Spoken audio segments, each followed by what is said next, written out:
everyone, this is the second lecture in this course. In today's lecture, we'll be discussing how the state space model can be derived from the system equation of motion of the aircraft, and how we can look the closed loop control system for the aircraft system. And this will be followed by the basics on linear algebra, which will be useful for designing the control algorithms. So let's start the lecture today. Here, this is the aircraft equation, and this is being derived from the real system. So this is our aircraft, and this is the six-stop equation of motion. So first three equation is the rotational, translation motion of the aircraft, and this three equation talks about the rotational dynamics of the aircraft, and last three equation talks about the kinematics of the actual kinematics of the aircraft. So here, if you notice, this equation is highly nonlinear. This equation is highly nonlinear and coupled. And as you have done in our previous course in classical controls for the aircraft system, so if you remember, we had two equations of motion, one for the longitudinal equation of motion, and another was the lateral directional motion. And this in longitudinal motion, we are having the state variable u, w, q, theta. And lateral dynamics, we are having the variable v, p, r, and phi. These are the states are involved in the different motions. Now, since the systems are nonlinear, this and practically, so what we are doing is we are going to design linear controls or state space-based control. So our system should be written in state space form so that we can design the state space-based control. So for that, first you should have the equilibrium point. So this is for this particular problem, we are considering the three level flight condition, and these are the equilibrium conditions for the level flight of the aircraft. And what we are doing is we are linearizing the aircraft systems, longitudinal and lateral or directional motion of the aircraft around this equilibrium point. Okay, so we are applying the linearization technique around the equilibrium point for small perturbation of the variables. So those part of variables we are denoting by delta u, delta w, delta q, and delta theta. And for the lateral directional motion, the part of variable are delta v, delta p, delta r, and delta phi. So how these part of variable are coming, I'll explain here. So suppose the equilibrium point is x naught. So due to the disturbance or external perturbations in the system, this equilibrium point being shifted to some delta x. So this is the x, you can say. So this, our main aim is we have to design a control algorithm which will help us to mitigate this part of variable over time. So our main aim is, even in the presence of disturbance, we need to design some control techniques which will mitigate this part of variables. So the system will be always at the equilibrium point. So that's why the system, if you notice here, our state space model are written in part of variable form in both the cases. Now, for lateral directional motion, the control inputs are delta A and delta R. This is the aileron control, and this is the rudder control. And for longitudinal motions, we are having two control input. One is elevator, another is the thrust. So these are the control input, and state vector are, this is my state vector, this is the state vector, and this is the state vector, and this is the system matrix, which talks about the system stability. Very important point, A1, A2. So this talks about the natural system properties, how the system is going to behave. So based on the eigenvalues of the A1, A2, we can comment whether my system is stable or not. So if it is unstable, we need to design some control algorithm. Even it is stable, we can make it better if you have better control algorithms. So if you take particular example of for like longitudinal motion of the aircraft, and here, for example, we are going to control U1. We are going to design U1, which is going to control these states. So if you look in state space, how the control been designed. So this is our systems, which we are getting from the linearization method. And if you consider this is our control this is the control. Let's assume we are going to control this the longitudinal motion of the aircraft. So for that, we have to design U1 in such a way that delta U, delta W, delta Q, delta theta going to 0. This is our main aim of this control, having the control loop. So here, this controller, this is the controller. We can say that's the pilot, and this controller gives the ideal control input U, which is going to deflect the control surfaces and the engine, and due to which we can get the force and torque, and which is going to propagate the dynamics. So this is our dynamic equation. This is going to be propagated, and this is the sensors, which is going to sense the current, attitude and position of the aircraft, which is going to feed back to the summing point where we can find the error, and this error going to the controller, which provides the ideal control input, which is to be provided to the control surfaces. So this is how the closed loop control system in state space is can be developed. So here, main question is the schematics. So how we will design this schematics for the state space model? So here, K is not scalar. Here, K is the vector, or we can say in matrix. Why? We are going to control multiple states here at a time. If you look back our classical control approach, we had only one control input and one output. So there we can have one control signal gain, which is going to provide the control input, and through which the system can be propagated. But here the control parameter is in matrix form because we are controlling multiple states at a time. And now the question is how this K can be designed.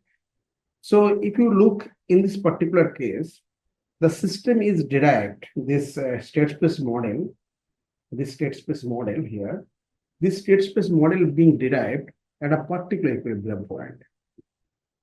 So at a particular equilibrium point, the state space is formulated through the linearization technique, and at particular flight regime also during the level flight.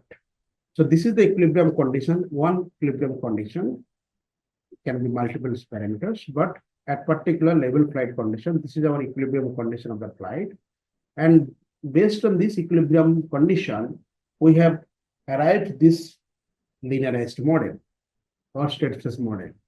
So if you consider multiple flight regime, we'll have multiple equilibrium point and we'll have multiple state space model. So in this case, if you are considering particular level flight condition, the K will be some constant matrix.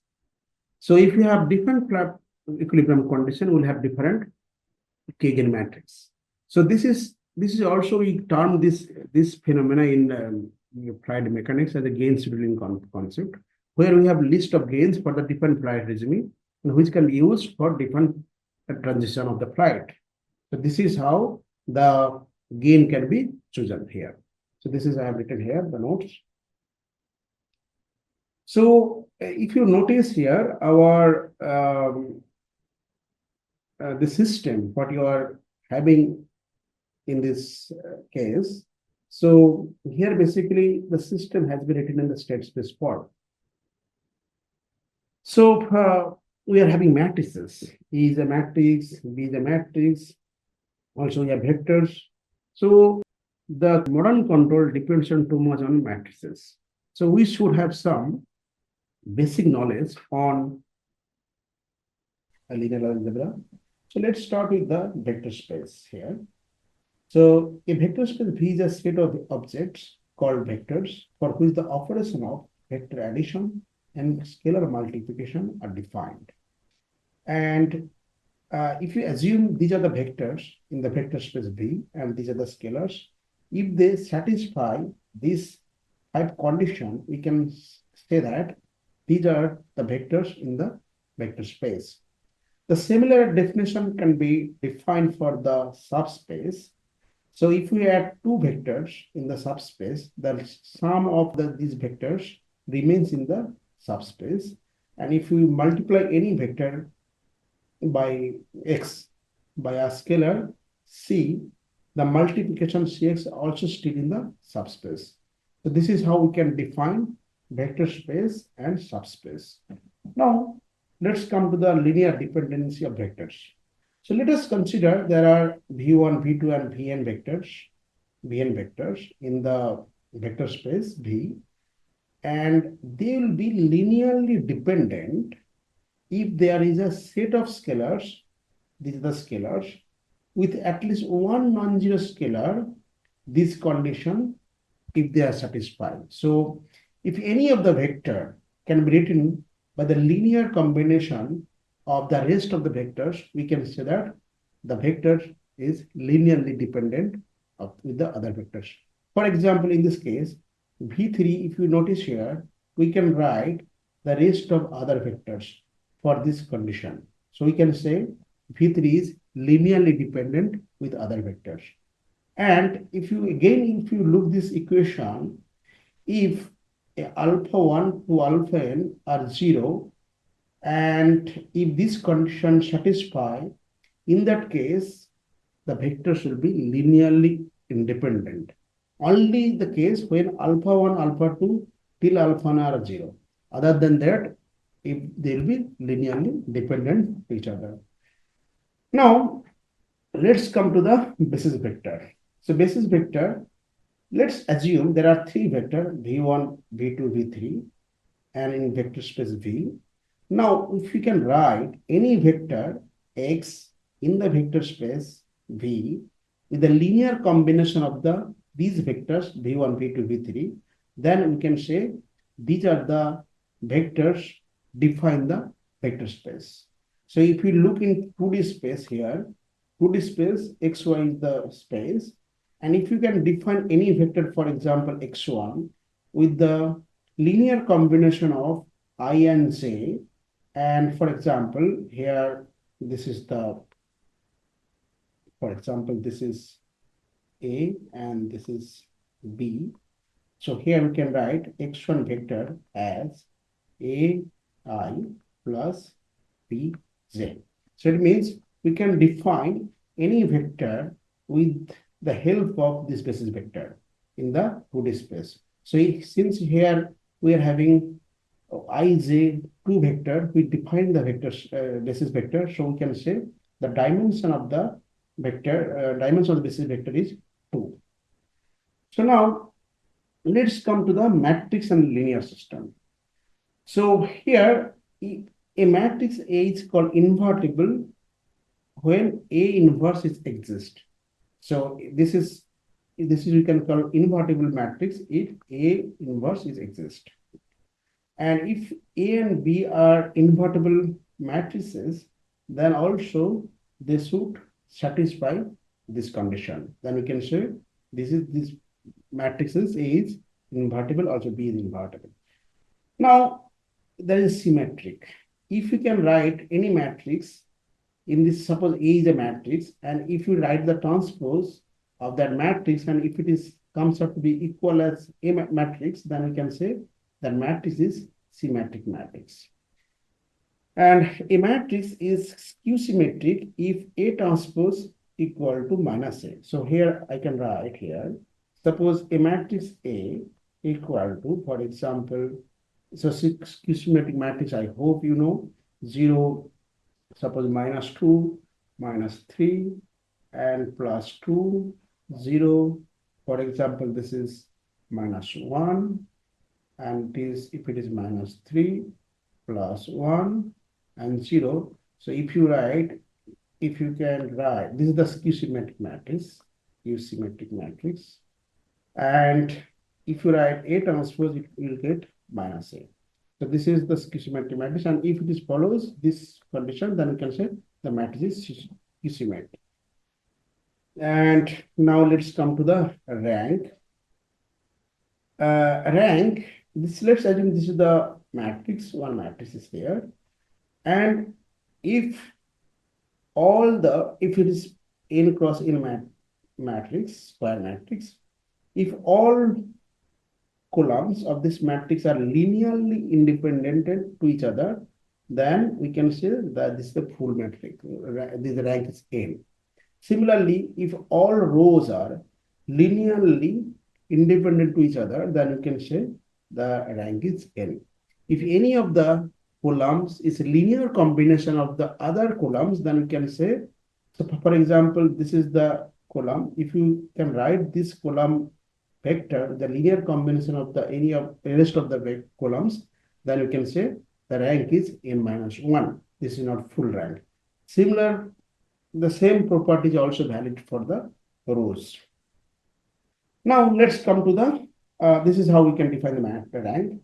Now, a matrix is defined as square matrix if Ax equal to B has the unique solution for any x, and for any b which are in the vector space B. Ax equal to 0 has the unique solution for x equal to 0. It's clear. And also A inverse exists. Determinant of A not equal to 0 and rank of A equal to n. So if this condition is valid, then we can say, of course, the matrix is invertible, and then we can find the unique solution of the system. So now let's take an example. And here also, if determinant equal to 0, then the rank is not full rank. So it is quite sure that any row or any column is linearly dependent with other rows or other columns. If it is columns, then it will be linear combination of other columns. If it is rows, linear combination of the other rows. So let's take an example. This is the example where we can find the unique solution for x and y. So here, so in this case, we can find the solution of this. So we can write, the question is for this, is the solution x and y is unique? So let's check it. We can write this system in matrix form. We can write 2, 5, 3, 4, x, y equal to 7, 3. So here it is clear the rank of A equal to 2. So and also determinant of A not equal to 0. So it means A matrix, A inverse exists, is the full rank matrix. And also we can say that the solution for x is unique. This is how we can find the solution of a linear equations. Now let's come to the determinant. So let's assume that the matrix n cross n matrix, which is defined as like this. So A, I, Z are the elements of the matrix, and the determinant of this matrix can be written in this form. So here, these are the element of a particular row or column. In this case, it is, we can say this is the I, this is the row of a particular row of a matrix, and these are the cofactors of that particular element. So now, if you take this is the matrix and let's find the determinant. So determinant of A we can find if you take the third row. So we can, the first element is 831. We can write this is the cofactor. So this is 831 should be the cofactor. This is the cofactor. And for A32, this will form the cofactor. For C33, this will form the factor, right? So based on that, we can find the final solution 5. So determinant is 5. We can easily find. And important properties of if two rows are equal, determinants are 0 because these are linearly dependent to each other. And determinant, if it is 0, the U is a singular matrix. This is quite sure. And it is singular matrix if any of the row or column are linearly dependent on others. Then we can also call singular matrix because A inverse will not exist. This is also valid. This is also for A and B. This is also you can write. And this is also the same value. Determinant A transpose and determinant A will be same. Now, this is the triangular matrix. Triangular matrix, if you want to find the determinant of triangular matrix, it will multiply all the diagonal elements. Triangular matrix means it has only the one of the side of the diagonal elements. So in this case, there is elements, but there is no elements. And the next part is eigenvalues and eigenvectors. Let A be the n cross n matrix. This is, let's call lambda be the eigenvalue of the matrix, one of the eigenvalue.